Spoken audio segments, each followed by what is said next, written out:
Selamat pagi pemirsa, dimanapun Anda berada. Kita saksikan bahwa dua praktisi hukum hadir di hari ini, yaitu di rumah Bapak pengacara kita Pak Jakaria Sarjana Hukum. Kita akan mengupas seputar akta fidusia, yang dimana selama ini menjadi sebuah dilema di masyarakat, bahwa penarikan dengan semena-mena tidak berdasarkan atas unsur aturan hukum, berdasarkan Undang-Undang Nomor 42 Tahun 1999. Dan di samping itu juga kita juga menghadirkan salah satu juga praktisi hukum, yaitu Bapak Dwi Joko Prasetyo, Sarjana Hukum, Magister Hukum. Selamat pagi Bapak-bapak. Pagi. Berkaitan dengan yang selama ini bahwa para leasing atau agen ya, justru selama ini selalu mengambil satu tindakan yang semena-mena dan seakan-akan mengambil satu tindakan yang bersifat brutal atau bersifat membawa sikap preman. Kira-kira pandangan hukum dari Pak Joko dulu, Pak Joko ya.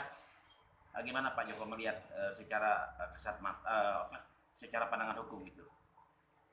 Ya, terima kasih.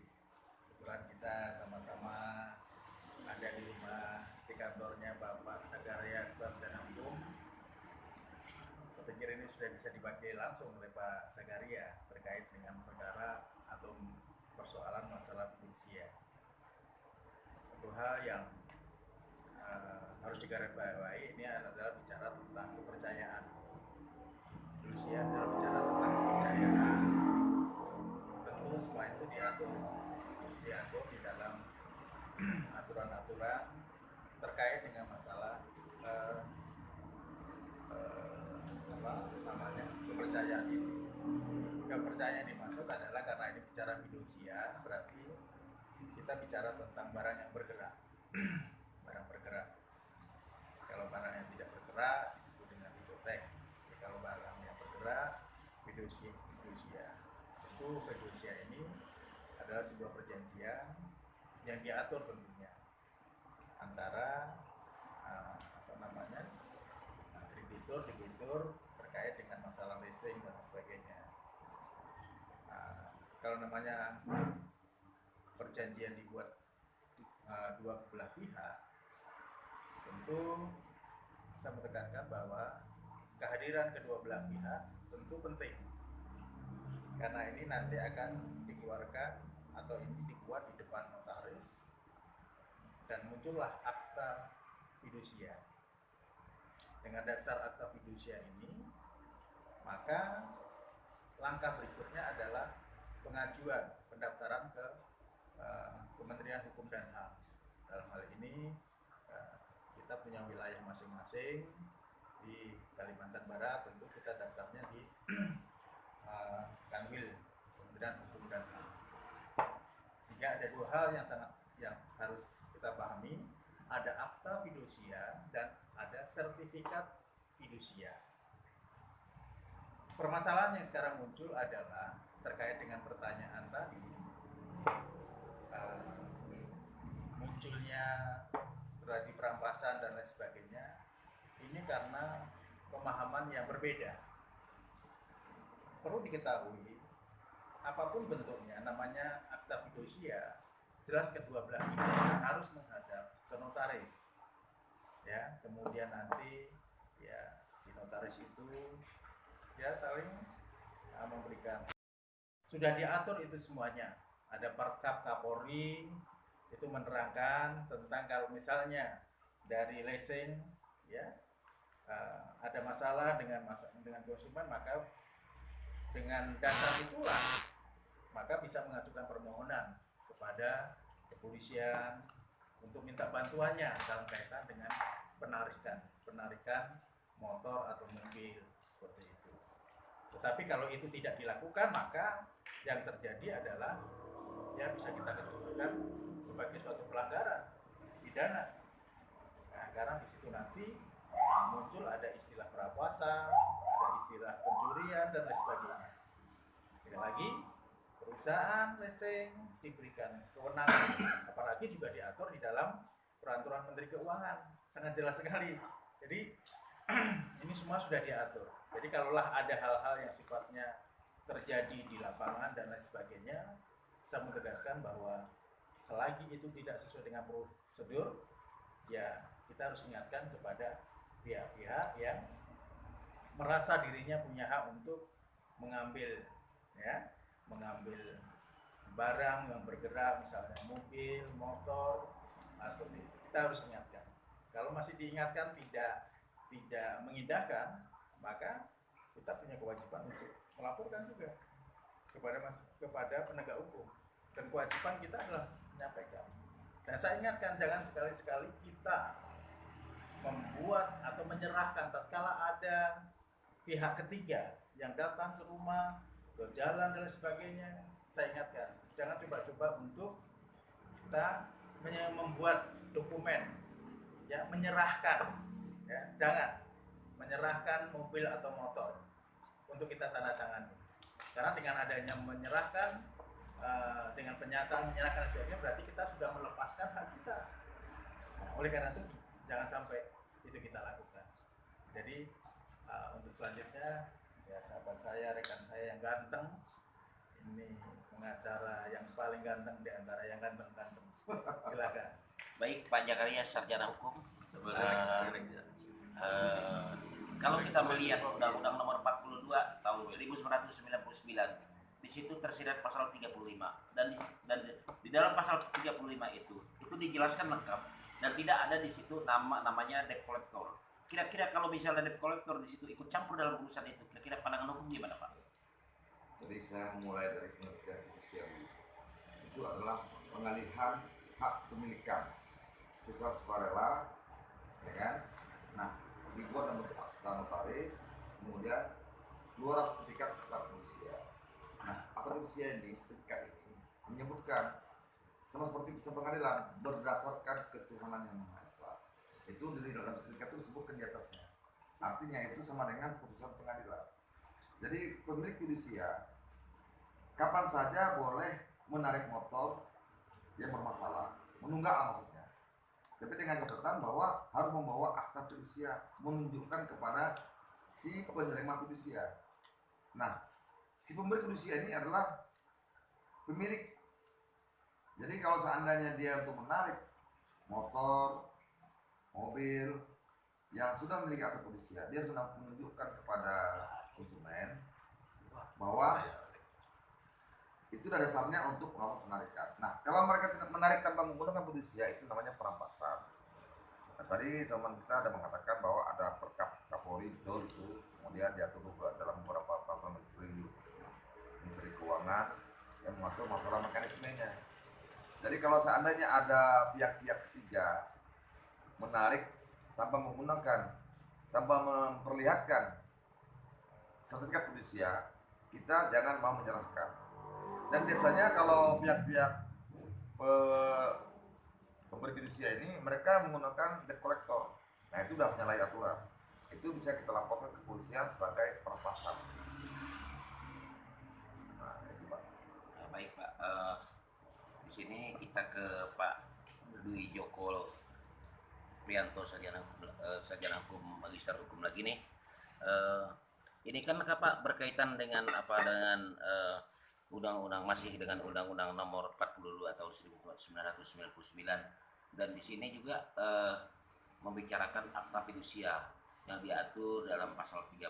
Juga di situ jelas bahwa kira-kira kalau misalnya leasing itu tidak dimiliki olehnya, kemudian apa kira-kira dampak terhadap daerah, sedangkan itu kan menjual barang yang bergerak. Secara kacamata hukum kita melihat seperti apa tuh, Pak? Apakah itu tidak merugikan pemerintah daerah? Terkait dengan masalah apakah ini merugikan atau tidak merugikan,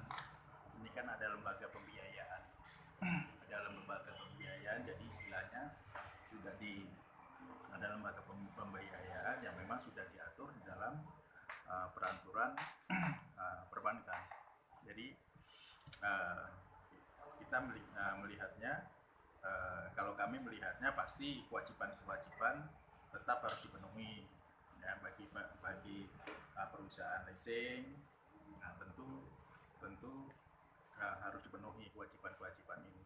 Karena kalau tidak dipenuhi kewajiban-kewajiban ini, kita jangan bicara tentang kewajiban-kewajiban yang lain. Nah, gitu. Karena kalau kewajiban tidak dipenuhi dan mengharapkan lebih dari yang lain, maka ada masalah. Nah, seperti itu. Jadi ya intinya konsumen, karena ini masuk di dalam undang-undang konsumen. Kalau bicara tentang undang-undang konsumen, pasti konsumen juga sudah diatur di dalam undang-undang. Nah, gitu, undang-undang perlindungan konsumen dan seterusnya. Nah, itu. Jadi undang-undang konsumen adalah payung ya, dari semua aturan yang ada terkait dengan masalah aturan-aturan yang ada berkaitan dengan konsumen. Jadi itu payungnya. Kalau kita pengen teduh, ya kita bernaung di dalam undang-undang perlindungan konsumen. Kalau kita sudah bernaung di situ, mari kita melakukan kewajiban kita, baik itu perusahaan maupun konsumen. Karena perusahaan yang nakal juga sebenarnya sudah diatur dalam undang-undang perlindungan konsumen, akan mendapatkan sanksi, kalau tidak salah nanti bisa dilihat lagi sekitar 2 miliar, kurang lebih seperti itu, denda kalau dia tidak melakukan hal-hal yang atau menabrak aturan yang ada dan sebagainya, ada aturan seperti itu. Baik, kita ke Bapak Jakarias, sarjana hukum lagi ini. Ini kan Pak, kalau kita lihat dari dari usaha atau badan usaha, leasing ini kan merupakan badan usaha yang berada di suatu daerah, ya kan? Berada di suatu daerah. Kemudian kan tentunya ada pajak-pajak untuk satu buah motor itu dijual sekian. Nanti artinya di situ ada persentase dari pajak tersebut. Kira-kira kalau misalnya itu tidak punya akta fidusia, apakah ini tidak merugikan satu daerah, Pak? Ya. Jadi mereka sebenarnya pada saat membuat akta fidusia, kemudian mendaftarkan lagi ke Kemenkumham, ada biaya harus setorkan kepada negara melalui Kumham.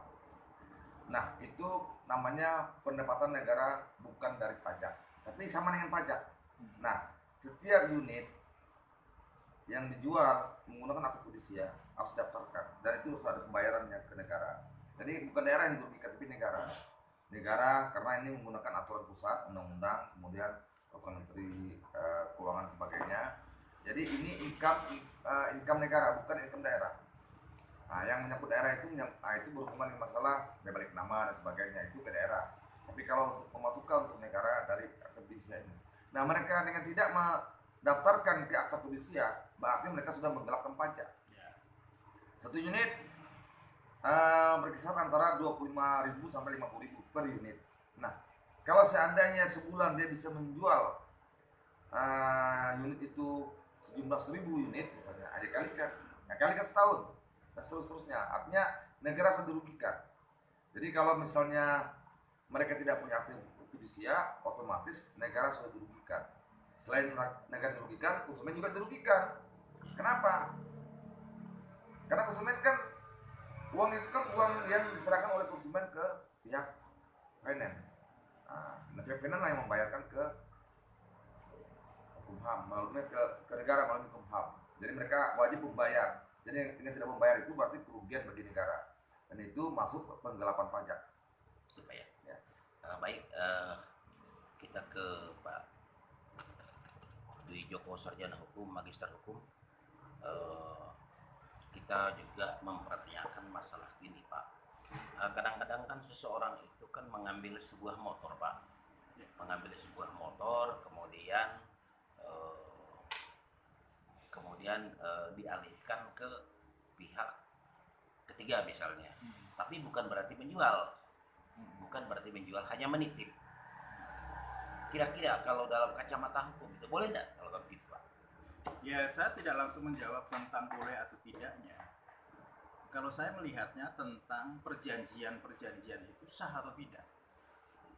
Jadi saya harus melihat ke sana dulu, perjanjian itu sah atau tidak, yang notabene-nya yang disebut dengan akta fidusia itu.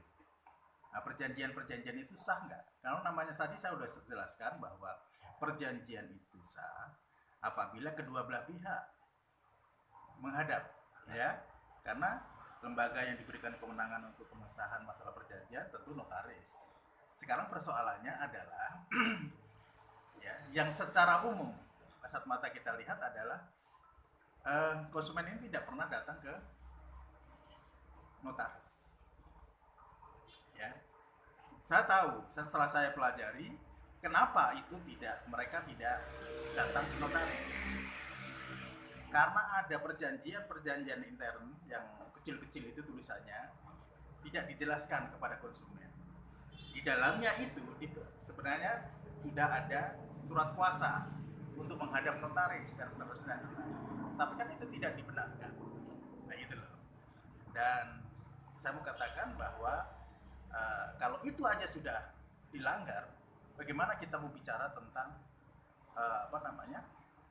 barang yang notabene-nya sebagai bentuk perolehan dari leasing, asuran itu kemudian tidak dipindahkan tangan ke orang lain.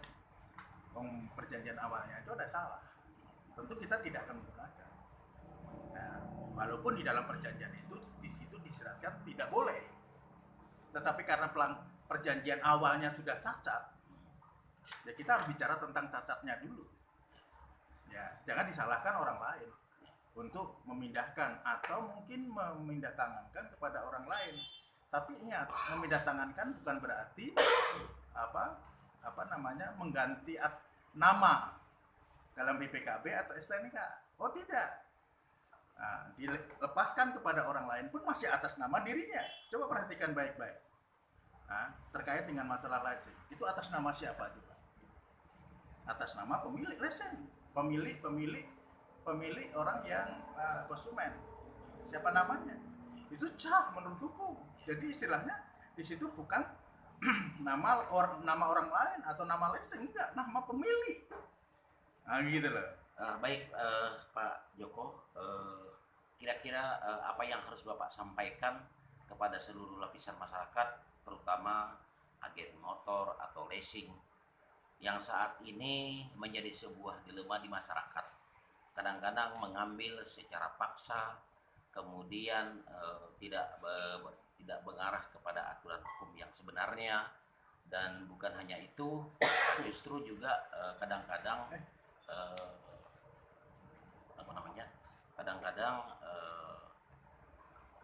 menyewa tenaga dari luar atau debt collector sehingga melakukan satu tindakan kekerasan, Pak. Kira-kira bagaimana kalau pandangan hukumnya, Pak? Saya mau ingatkan kepada masyarakat, keterlambatan membayar angsuran bukan pokok. Saya ingatkan lagi, keterlambatan membayar angsuran, apakah itu 1 bulan, 2 bulan, 3 bulan, 1 tahun atau lebih, itu bukan pokok perkara. Yang menjadi pokok perkara adalah tatkala perusahaan leasing bagaimana pada waktu itu menawarkan kepada saudara. Ya, sekali lagi saya ingatkan, pada waktu perusahaan pertama bagaimana cara menyampaikannya, menawarkan kepada saudara. Dan cacatnya saya mau tegaskan, karena perjanjian kedua belah pihak tidak pernah dilakukan di notaris. Dan itu saya ingatkan. Terus bagaimana kok bisa muncul akte atau sertifikat fidusia? Ya, ini perlu pengujian. Ya, perlu pengujian. Karena munculnya seperti itu berarti ada pengesahan yang disahkan. Tetapi sekali lagi, jangan takut bagi masyarakat, karena kalian semuanya dilindungi oleh Undang-Undang Perlindungan Konsumen.